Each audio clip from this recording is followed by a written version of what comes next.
Well, Mike, there's only one four-door hot hatch Korean vehicle, and I mean a four-door because there really are only four doors, right? 2 plus 1. Yeah, well, the back door's a back door. Oh, okay. It's a back door. Yeah. That's all new here at the Detroit Auto Show, and Yes. it is, of course, the Veloster. So. Let's start with the base model. Tell Sure. me about that. We'll work our way up to that bad boy, which of course is the Namyoung. That's the pinnacle, the pinnacle of the Veloster lineup. So, but we will start with the Veloster. It's powered by a new engine. So we replaced the 1.6 GDI with a 2-liter Atkinson cycle engine. So more horsepower, more torque, better drivability, and I think also very important is standard multi-link rear suspension across the board. So even the Veloster, Veloster Turbo, and of course the N. All receive multi-link rear suspension for better drivability, better dynamics, and fun to drive, because that's what is really essential, is very key in this segment, is that fun to drive feeling. So how many horsepower and how much torque on the base model? So 132 pound-feet of torque, about 147 horsepower on the base model. Comes standard with 17-inch alloy wheels. Way we have it equipped here, it's got 18-inch alloy wheels.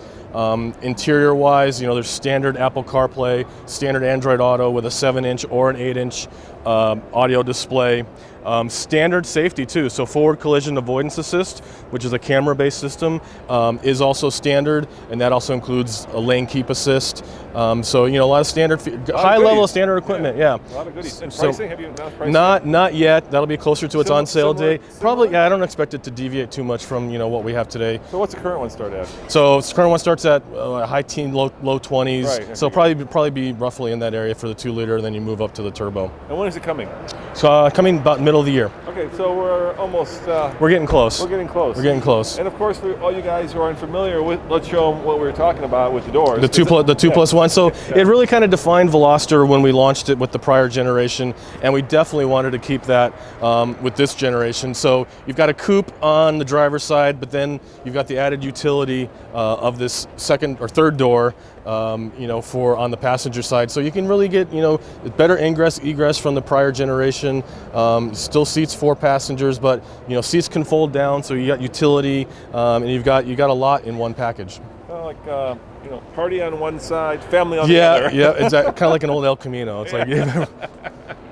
And of course, it's got a hatchback, so there's a lot of versatility. Absolutely. Has it changed in size at all? Is it bigger, so wider? it's about the same size. It's a little bit wider. Wheelbase is the same. Overall length is a little bit different, I think. But yeah, roughly the same size package. With the launch of Kona, it has more utility, kind of similar sizing. It allowed us to move Veloster in a sportier direction. All right, well, talking about sportier, let's look at that's the next step up. So here we have the turbo, standard 18-inch alloy wheels.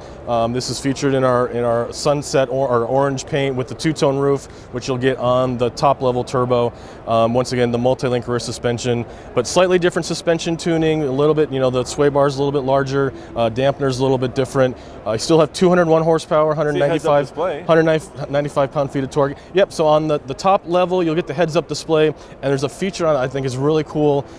It'll give you turn by turn. It'll give you all your information, but when you put it into sport mode, all that goes away, and it's just more driver focused. You get an image of a tachometer, the miles per hour, and what gear you're in. So all your pertinent information is like right there in front of you if you're on the back roads or doing whatever. So kind of a little bit of different take on the heads-up display. I love the color and the fact that you carry it into the interior. That's a nice touch. So yeah, especially on this one is the top level spec, the Turbo Ultimate. So it's got the 2-tone interior. You'll notice driver's side dark door cards, and then on the passenger side a little bit lighter.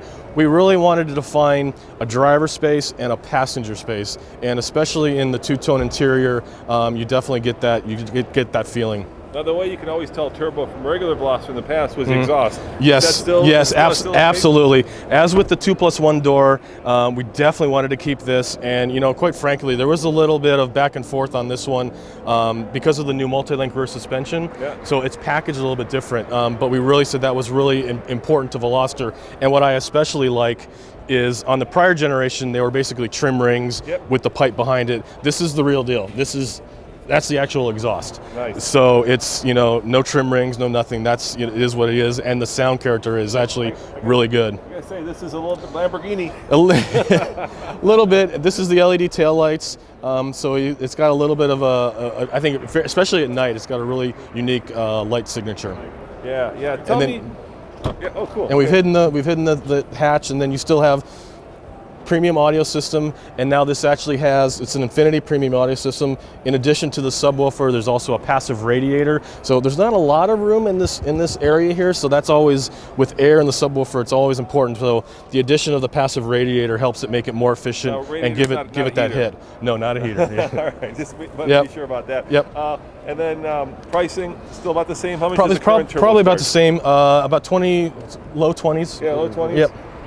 And there will be an R spec. Will continue in this generation, so that'll be the starting level price, and that will come with 6-speed manual only, as is with the current R spec, and it'll be equipped with, happy to say, Michelin Pilot Sport 4 summer tires. So really take advantage of that multi-link and the suspension tuning. So both have automatic and manual transmissions. So 6-speed automatic, 6-speed manual On the base. and then 6-speed manual and 7-speed dual clutch, And of course, front-wheel drive. and front-wheel drive. Okay. Yep. All right, well, let's go over to Now the fun part.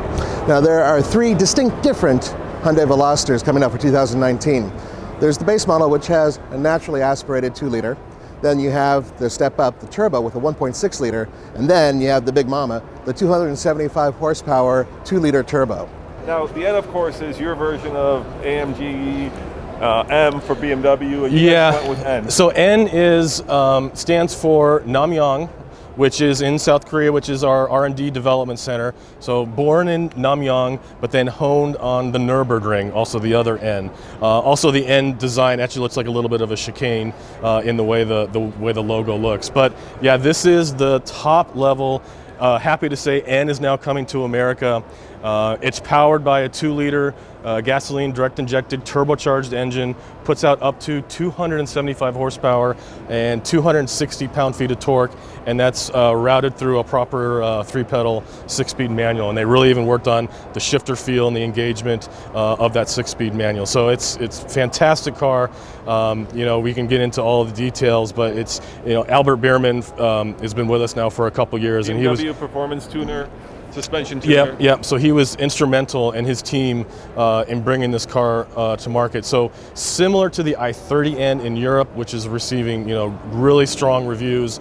A lot of the same, some of the same features are as far as the N corner carving differential on this front, for the front axle, really gets the power down, and a lot of that is shared between the two. So really looking forward to this vehicle. How long has it been in Korea, the N? Or is this, I have know nothing about it, so I know that, of course, Honda has a performance brand that finally came over. How long has this been part of Korea? It's just all new to Korea. It'll just be launching. It's all new. The i30N's been on sale in Europe for a little bit, but Korea will just be receiving it, and then we'll be receiving this car towards the end of this year. All right, well, why don't we show them the interior? Sure, Andre? absolutely. Yeah, let's walk. So N-specific interior, the shifter, the steering wheel. You got the drive mode selects on the steering wheel itself, where you can get into the N mode and the custom mode.